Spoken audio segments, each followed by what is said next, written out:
Prime, podcast for curious mind.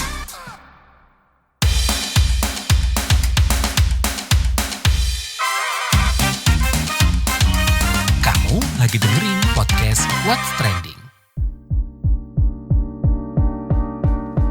Halo semuanya, ketemu lagi di What's Trending bareng saya, Lea Baneza. Kali ini aku mau ngebahas asa ke Piala Dunia tercipta usai menang atas Arab Saudi. Timnas Indonesia berhasil mengukir sejarah di pertandingan 19 November kemarin, di mana skuad Garuda berhasil mengalahkan The Green Falcon untuk pertama kalinya. Tim asuhan Sinteyong berhasil menorehkan kemenangan pertama di kualifikasi Piala Dunia 2026 ronde ketiga. Indonesia menang dengan skor 2-0, di mana seluruh gol pertandingan melawan Arab Saudi diborong Marcelino Ferdinand. Atas kemenangan ini, Indonesia berhasil menggeser posisi 3 klasemen grup C yang sebelumnya diduduki Arab Saudi. Sedangkan tim The Green Falcon harus turun ke posisi 4 klasemen grup C. Kedepan Indonesia akan menghadapi Australia pada 20 November 2025 dan 25 Maretnya skuad Garuda harus menghadapi Bahrain. Terus masih ada pertandingan dengan Tiongkok di 5 Juni dan dengan Jepang 10 Juni 2024. Pelatih Timnas Indonesia Sinteyong mengatakan kemenangan mampu diraih karena perubahan formasi di tengah laga serta arahan khusus kepada Marcelino Ferdinand. Perubahan formasi dari 3-4-3 menjadi 3-5-2 dilakukan pelatih Sinteyong setelah melihat Saudi bermain high pressing. Pelatih Sin mengaku telah menganalisa permainan Arab Saudi. Kata Sin, ketiga pemain gelandang berperan sangat baik, bahkan bisa dibilang sempurna. Usai kemenangan masih ada nih pertandingan-pertandingan yang menanti skuad Garuda. Kira-kira kansnya besar nggak nih? Sebelum kita bahas, kita dengarkan dulu komen warga Net Plus 62.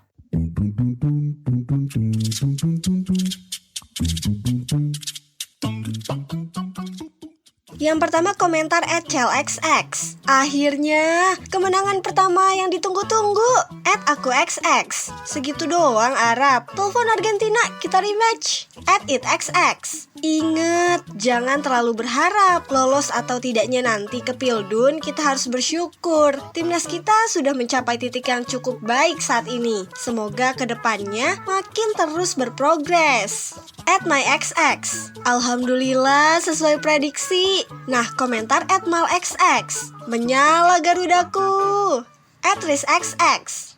Alhamdulillah ya Allah, big proud. Terima kasih kerja keras dan usahanya malam ini seluruh pemain. Mari terus menjaga kesempatan dan asa itu tetap ada. @fraxx. Gak sia-sia gak pernah absen nonton timnas. Malam ini bangga, senang, terharu. We believe in you guys. Just never give up. Lanjutkan asa ke Piala Dunia 2026. @masxx. Asa itu masih ada kawan. Yang terakhir komentar @ahxx. Menang disanjung, kalah didukung.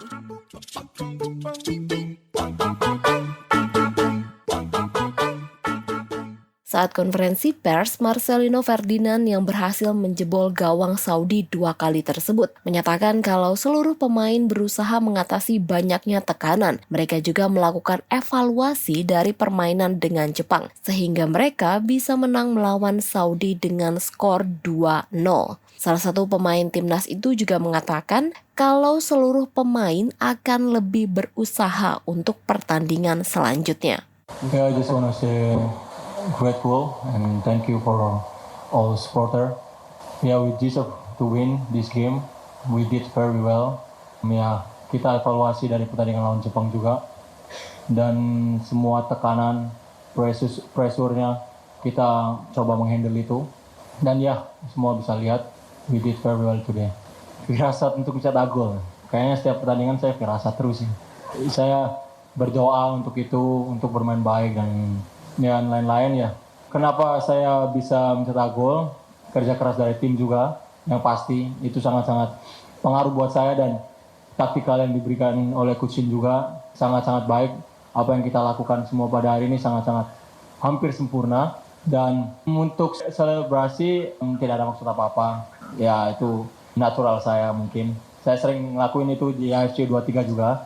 waktu saya gol lawan Jordania juga. Dan ya, nothing special. Saya juga mau mention kepada seluruh supporter, nggak usah terlalu berlarut-larut. Dan tujuan kita bukan di sini, tujuan kita masih jauh, masih ada 5 pertandingan lagi. Kita akan maksimalkan, kita akan mati-matian di sana. Ketua Umum PSSI Erick Thohir mengatakan kemenangan Timnas Indonesia atas Arab Saudi adalah hasil introspeksi. Kata Erick, seluruh pihak, terutama pemain, sudah melakukan introspeksi atas kekalahan kemarin dengan Jepang. Lebih lengkapnya kita simak penuturan Erick kepada awak media. Bermain dengan 3-5-2, kita punya kesempatan di lini tengah kita cukup bisa kontrol bola. Ya, itu yang mungkin menjadi kunci beberapa kali serangan balik yang efektif. Ini salah satu ya memang taktikal atau formasi strategi itu menjadi penting karena pasti semua tim yang di grup neraka ini ya pasti masing-masing selalu merubah strategi dan taktiknya tanpa menjaga tentu komposisi pemain yang tentu nanti malah tidak siap untuk perubahan taktik-taktik itu gitu. Yang kemarin saya bilang bahwa kalau pemain pelatih tidak percaya proyek ini, artinya kan sudah tidak percaya saya. Dan kalau kita lihat, ya mereka menjawab bahwa mereka siap dan introspeksi. Ya salah satunya game hari ini. Perubahan formasi 3-4-3 ke 3-5-2 itu sebuah introspeksi. Susunan pemain yang cukup stabil, ya itu introspeksi diri. Pemain bermain dengan fight hari ini, itu introspeksi diri. Jadi saya merasa kita mulai kembali ke jalan yang kita mauin. Ya kembali tapi masih ada 4 game. Bisa nggak kita nambah 6 poin di 4 game ke depan? Semua kita evaluasi. Ya harus kalau mau lolos ke ranking 4 atau ranking 3 kan. Marcelino memang salah satu pemain terbaik yang Indonesia miliki. Dan saya rasa dia perlu dorongan, stabilitas karena kan usianya muda. Tapi kalau diberi kesempatan dia bisa lah. Tinggal publik saya harap untuk pemain-pemain muda kita seperti Marcelino, jangan ketika main bagus dipuja, tapi ketika para pemain muda ini perlu sandaran, kita mencemoohkan. Nah ini kembali pemain-pemain ini perlu waktu beradaptasi, ya kasih kesempatan mereka. Oh iya tadi saya dapat teks dari Pak Prabowo. Beliau nonton sedang saat di G20 atau APEC beliau ya. Di G20 tadi sempat nonton dilaporkan salam buat tim. Bahkan beliau tadi mengirim seseorang untuk mendorong juga tim. Tadi Pak Jokowi barusan telepon juga waktu saya di situ. Beliau ngucapin selamat. Ya kembali ya ini tentu bagian dari membantu mental kita.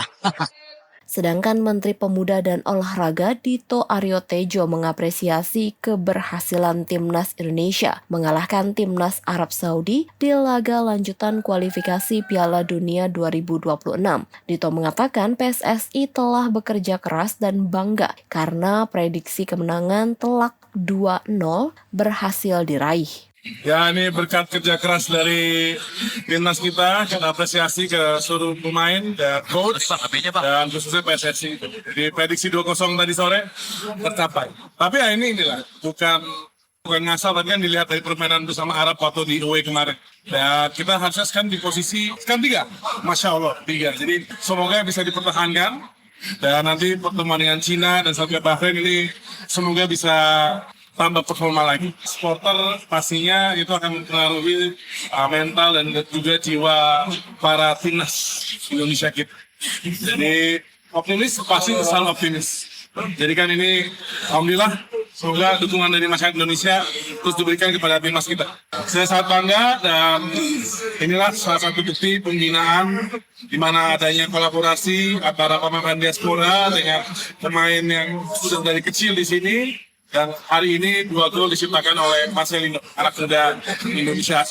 Lantas gimana nih kans Indonesia lolos di kualifikasi Piala Dunia 2026? Kita bahas bareng pengamat olahraga Ainur Rohman. Mas Ainur, dengan keberhasilan kemarin nih menang 2-0 melawan Arab Saudi, membuka peluang kita lolos di kualifikasi nggak sih? Dan jadi seberapa besar nih peluangnya? Ya pertama ini kemenangan penting ya, ada 2 hal. Pertama ini kemenangan pertama kita di round ketiga kualifikasi Piala Dunia itu pertama kali ya dalam sejarah. Yang kedua, ini kemenangan pertama kita juga dalam sejarah melawan Arab Saudi. Jadi dalam 14 pertandingan sejak era 1980-an, kita pertama kali ini menang lawan Arab. Jadi ini merupakan sebuah peristiwa yang monumental tadi malam itu sebenarnya bagi sepak bola Indonesia. Nah, kalau dikaitkan dengan seberapa besar kita lolos, tentu saja jalannya masih panjang ya, karena di round ketiga ini cuman 2 tim yang dipastikan lolos secara langsung gitu ya. Jepang dengan 16 poin kemungkinan besar akan lolos. Nah, yang akan menemani ini yang akan menjadi seru gitu ya, baku hantamnya ya. Peringkat 2 sampai 6 ini Australia 7, sedangkan tim-tim di bawahnya Indonesia, Arab Saudi, Bahrain sama Cina ini 6 semua poinnya gitu. Nah, target awal Indonesia itu kan peringkat 3 atau 4 sebenarnya, lolos ke round ke-4 ya. Tetapi kalau bisa melihat 4 pertandingan sisa, bulan Maret sama bulan Juni tahun depan, kalau kita bisa menang 3 kali, kemungkinan besar kita bisa lolos langsung ke Piala Dunia, menjadi runner-up di bawah Jepang gitu. Cuman jalannya kan masih sangat terjal ya, masih sangat berat. Lawan Australia tanggal 20 Maret, kita berharap kejutan lah ya. Bisa dapat 1 poin, syukur-syukur bisa menang, lalu memaksimalkan 2 pertandingan di kandang lawan Bahrain sama Cina. Setelah itu lawan Jepang kita akan nothing tulus lah. Semoga aja ada kejutan, tapi secara kalkulasi memang kita kalah dalam pertandingan itu gitu. Jadi ini poin yang sangat berharga dan membuka peluang Indonesia juga karena persaingannya ketat sekali. Australia dini hari tadi juga imbang lawan Bahrain yang membuat peta persaingan ini semakin keras gitu ya di grup C ini, di peringkat 2 sampai 6 gitu, karena Jepang kemungkinan besar akan lolos langsung karena jaraknya udah sangat jauh dengan tim-tim yang lain gitu. Nah, pada pertandingan kemarin kan banyak pemain yang mendapatkan kartu kuning dan bahkan kartu merah nih, yang menjadikan Ragnar dan Justin Haber nih harus absen di laga berikut. Nah, apa nih yang harus dilakukan sebenarnya untuk meminimalisir nih adanya kartu kuning hingga kartu merah, dan gimana juga pengaruhnya terhadap pertandingan selanjutnya? Nah, yang harus digarisbawahi dulu kan soal absen gitu ya. Ada 2 pemain penting sebetulnya yang ini, yaitu Kevin Dix sama Mads Hilgers. Nah, dua-duanya adalah pemain belakang yang punya kualitas tinggi lah, main di divisi teratas di negaranya masing-masing, di Belanda dan Denmark. Lalu Justin Hubner kan kartu merah ya karena dapat 2 kartu kuning. Nanti mungkin posisinya ya bisa diganti oleh Mads Hilgers, sambil berharap Hilgers bisa fit nanti di pertandingan di bulan Maret gitu. Nah, tensi pertandingan tadi malam kan memang keras ya, memang sangat tinggi gitu, karena keinginan besar Indonesia untuk menang. Jadi memang untuk menjadi pemain yang lebih calm, lebih tenang, lebih fokus, lebih berpikiran jernih itu punya tingkat kesulitan yang tidak mudah gitu loh, ketika dihadapkan dalam pertandingan yang sangat penting seperti kualifikasi Piala Dunia gitu. Jadi tadi malam bisa jadi pelajaran lah supaya tidak protes wasit terlalu keras, atau tetap menjaga supaya tetap fokus gitu ya, tetap tenang gitu dalam memandang pertandingan gitu. Tapi ya sudah dapat kartu merah, nanti akan dipikirkan lagi siapa yang akan menggantikan ya, bisa Mads Hilgers, bisa Kevin Dix gitu yang akan bisa bermain sebagai central defender kalau misalnya formasinya tetap seperti tadi malam, formasi 3-5-2 gitu ya, dengan 2 pemain yaitu Sandy Walsh dan Verdong yang bisa turun ke bawah gitu, jadi 5-3-2 gitu, seperti itu. Nanti akan dicarikan lah substitusinya. Saya kira ya sudah, ini tidak bisa dihindari, yang penting fokus untuk menatap pertandingan melawan Australia bulan Maret gitu. Nah, mungkin selain pengenaan kartu-kartu ini, dari permainan kemarin nih ada catatan lain nggak sih, Mas? Catatan terpenting menurutku adalah di babak pertama itu, ini adalah penampilan terbaik timnas Indonesia di round ketiga kualifikasi Piala Dunia ini 2026. Luar biasa kan, energinya luar biasa, terus agresivitasnya luar biasa, ketajamannya luar biasa, strategi Sintayong juga sangat pas sekali, mengubah dari 3-4-3 menjadi 3-5-2. Sintayong sadar bahwa Arab Saudi itu punya high pressing yang sangat bagus. Jadi sudah dianalisis melalui rapat dengan stafnya, dengan video, dengan riset gitu, bahwa Arab ini kemungkinan akan memakai formasi 4-1-4-1 gitu. Jadi dengan high pressing, makanya Indonesia memilih untuk bermain menunggu gitu sembari melakukan serangan cepat gitu ketika mendapatkan kesempatan, dan itu berhasil sekali gitu. Dan harusnya kalau misalnya pemain Indonesia lebih klinis, Indonesia bisa mencetak lebih banyak gol sebenarnya dalam pertandingan ini. Tetapi apapun, dengan penguasaan cuma 33%, tapi kita mampu melakukan shoot on goal sebanyak 6 kali, 4 kali peluang emas gitu. Ini merupakan sebuah catatan yang luar biasa dan sangat efisien sebenarnya dalam mengkreasi peluang, tidak pada kreasi peluang menjadi gol ya. Sementara Arab dengan 77% pole position hanya mencatat 3 kali shoot on goal, dan sebenarnya dari 3 itu hanya 1 yang peluangnya yang benar-benar emas gitu. Jadi artinya kita memiliki pendekatan yang sangat tepat sekali. J.I.Des, Rizky Ridho, dan Justin Hubner juga bermain baik sekali. Calvin Verdong di sebelah kiri juga bagus sekali dalam transisi menyerang dan bertahan. Yang terutama 3 pemain di tengah ya, Ivar Jerner, Tom Haye, sama Marcelo Ferdinand, terutama yang jadi man of the match itu memang pas sekali dalam menjalankan polanya Sintayong. Seandainya lebih clean lagi, kita mungkin bisa mencetak lebih banyak gol lagi, tetapi tetap saja ini adalah kemenangan berharga, dan clean sheet ini juga sangat penting gitu ya, sangat berharga juga, karena apapun Arab ini adalah salah satu kekuatan terbaik di Asia gitu, dan kita untuk pertama kalinya sejak era 80-an bisa menang adalah sebuah prestasi yang fenomenal menurut saya, dan penting bagi sejarah sepak bola Indonesia.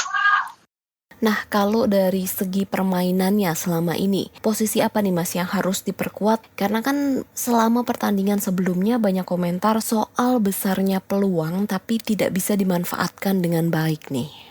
Ya itu soal pemanfaatan peluang ya, soal klinis gitu ya. Waktu lawan Jepang itu kan kita juga punya peluang yang bagus sekali ketika Ragnar Oratmangun ya bisa mencatat peluang bagus tapi tidak dimanfaatkan. Ya menurut saya ya harus belajar untuk lebih klinis lagi sih, mencoba kualitasnya ditingkatkan dalam finishing gitu. Itu yang penting, karena dalam pertandingan-pertandingan level kualifikasi Piala Dunia ini, apalagi sudah round-round akhir seperti ini, peluang sedikit apapun harus bisa dimanfaatkan secara baik, karena mencari peluang juga sangat sulit gitu loh.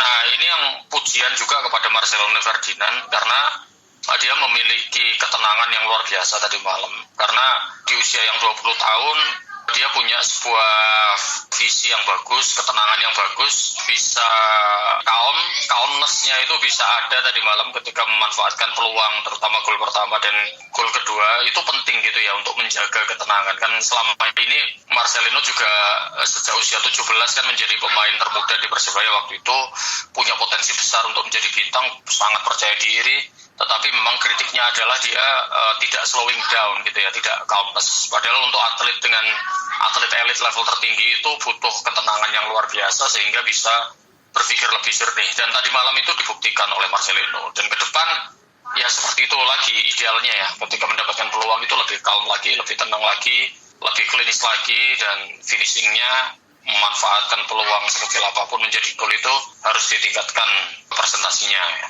Nah, terakhir Mas Ainur, strategi apa nih yang dibutuhkan ke depan saat nanti menghadapi Bahrain, Cina, Australia, dan Jepang? Dan butuh berapa poin lagi sih untuk mengamankan posisi dan lolos di kualifikasi Piala Dunia? Nah, lalu kira-kira poin ini bisa didapat dari pertandingan mana? Nah, kita pertama soal formasi nanti akan dipikirkan oleh Sintayong ya, mengingat ini kan masih beberapa bulan lagi gitu ya, pemantapannya seperti apa gitu. Biasanya nanti akan ada analisis, tapi memang basisnya adalah basis 3 back sebenarnya yang ideal bagi Indonesia dan cukup berhasil dalam pertandingan lawan Arab, dan ini bagus sekali gitu eksekusinya. Itu bisa dipertahankan. Lalu soal berapa poin gitu, ini kan kita mendapatkan 6 poin ya. Kalau misalnya dalam 4 pertandingan ini kita bisa mendapatkan total 15 poin gitu, kita bisa lolos ke Piala Dunia sebenarnya. Tapi kalau targetnya peringkat 3 dan 4, ya memang 2 pertandingan kandang lawan Bahrain, lawan Cina itu tanggal 25 Maret dan 5 Juni itu harus dimaksimalkan untuk menjadi kemenangan gitu, untuk mengunci itu. Nah, sembari berharap lawan Australia sama Jepang kita butuh kejutan lah untuk meraup poin. Syukur-syukur ada 1 kemenangan. Kalau misalnya menang lawan Australia, Bahrain, Cina, kita akan lolos ke Piala Dunia. Di atas kertas seperti itu ya. Jadi kita sebenarnya hitung-hitungannya memang butuh sekitar 15-an poin total untuk menjadi runner-up di bawah Jepang gitu. Terima kasih Mas Ainur. Oke.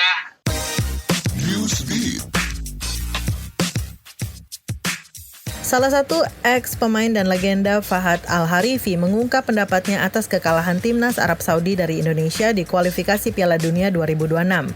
Kabarnya, Fahad marah dengan kekalahan tersebut lantaran para pemain Saudi dinilai tidak serius. Fahad menilai para pemain Arab Saudi tidak fokus jelang pertandingan melawan Indonesia pada 19 November 2024. Ex-pemain timnas Saudi di Piala Dunia FIFA 1994 itu mengklaim para pemain lebih bermain media sosial, Snapchat, dan seakan lupa kalau mereka sedang menjalankan misi nasional. Kata Fahad, semua pemain buruk kecuali kiper Ahmed Al-Kassar. Fahad menganggap kalau bukan karena penjaga gawang, kekalahan Saudi berpotensi diputuskan lebih awal. Fahad menganggap kampanye The Green Falcons di kualifikasi Piala Dunia 2026 telah gagal. Imbas kekalahan dengan Indonesia, timnas Saudi turun ke posisi 4 klasemen grup C kualifikasi Piala Dunia 2026 zona Asia. Sekolah Kejuruan Seni dan Teknologi USI Vocational College mengalami serangan penusukan. Sekolah yang berada di Yixing, kota Wuxi di Provinsi Timur Jiangsu tersebut diserang seorang pria berusia 21 tahun. Pria itu adalah bekas siswa sekolah tersebut. Biro Keamanan Publik Yixing mengatakan, pelaku menyerang orang lain setelah tidak lulus ujian dan tidak menerima sertifikat kelulusan. Kabarnya, pelaku tidak puas dengan kompensasi uang magang. Melansir Reuters, pelaku ditangkap di lokasi kejadian. Ia menyerang siswa yang baru berusia 18 hingga 19 tahun. Siswa pun kalang kabut berlarian saat penyerangan berlangsung. Setelah suksesnya lagu duet APT bersama Bruno Mars, Rosé Blackpink mengumumkan bakal merilis single terbaru bertajuk Number One Girl pada 22 November 2024. Hal ini diumumkan Rosé melalui media sosialnya sambil mengunggah potret dirinya mengenakan kaos putih bertuliskan Number One Girl. Pada postingan itu, Rosé juga menuliskan keterangan This one's for my number ones. Lagu Number One Girl akan masuk jajaran lagu di album Rosé bertajuk Rosie yang akan dirilis 9 Desember 2024. Lagu ini ditulis bersama Amy Allen dan menjadi track pertama di album Rosie. Sebelumnya, lagu APT Rosé Blackpink bersama Bruno Mars berhasil masuk top 10 Billboard Hot 100. Rosé juga tercatat sebagai solois perempuan Korea Selatan yang berhasil masuk top 10 Billboard Hot 100.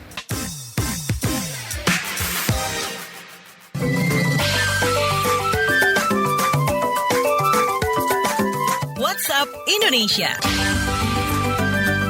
WhatsApp Indonesia kita mulai dari Jakarta. Anggota DPR RI fraksi PAN Surya Utama yang terkenal dengan nama Uya Kuya melaporkan total harta kekayaan sebesar 26,4 miliar rupiah dalam LHKPN.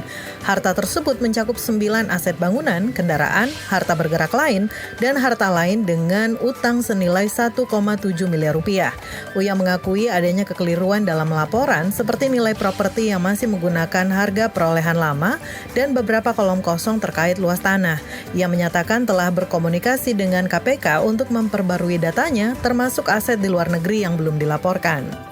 Masih dari Jakarta, Asosiasi Serikat Pekerja Seluruh Indonesia Aspirasi meminta pemerintah menaikkan upah minimum provinsi UMP 2025 hingga 20% untuk memulihkan daya beli masyarakat yang menurun sejak 2020 akibat kebijakan upah murah. Presiden Aspirasi Mira Sumirat menyatakan, kenaikan ini tidak hanya meningkatkan kesejahteraan pekerja, tetapi juga mendorong roda perekonomian melalui daya beli yang lebih kuat terhadap barang dan jasa. Selain itu, Mira menekankan pentingnya penetapan UMP secara cepat dengan melibatkan Dewan Pengupahan, serta penurunan harga bahan pokok sebesar 20% untuk mengantisipasi kenaikan harga akibat kenaikan upah. Ia berharap kebijakan ini menjadi awal bagi pemerintahan Presiden Prabowo Subianto dalam mencapai target pertumbuhan ekonomi sebesar 8% dan menciptakan kesejahteraan yang sesuai dengan amanat Undang-Undang Dasar 1945. Terakhir mampir ke Kalimantan Barat. Desa wisata Jagoy Babang di Kabupaten Bengkayang meraih predikat desa wisata terfavorit dalam ajang Anugerah Desa Wisata Indonesia ADWI 2024. Kepala Dinas Pemuda Olahraga dan Pariwisata Bengkayang, Imade Putra Negara menyampaikan rasa syukur atas penghargaan ini yang dinilai sebagai buah kerja keras masyarakat lokal hingga nasional. Desa ini tidak hanya membawa pulang piala bergengsi, tetapi juga menerima dana pembinaan sebesar 30 juta rupiah. Kabarnya, keberhasilan Jagoy Babang tak lepas dari daya tarik utamanya, seperti pesona alam yang asri, budaya Dayak Bidayuh yang khas, rumah khas Baluk yang ikonik, dan kampung budaya Bung Kupua yang kaya akan sejarah. Made berharap penghargaan ini dapat mendorong pengembangan pariwisata, meningkatkan perekonomian dan membuka lapangan kerja baru bagi masyarakat. Demikian WhatsApp Indonesia hari ini.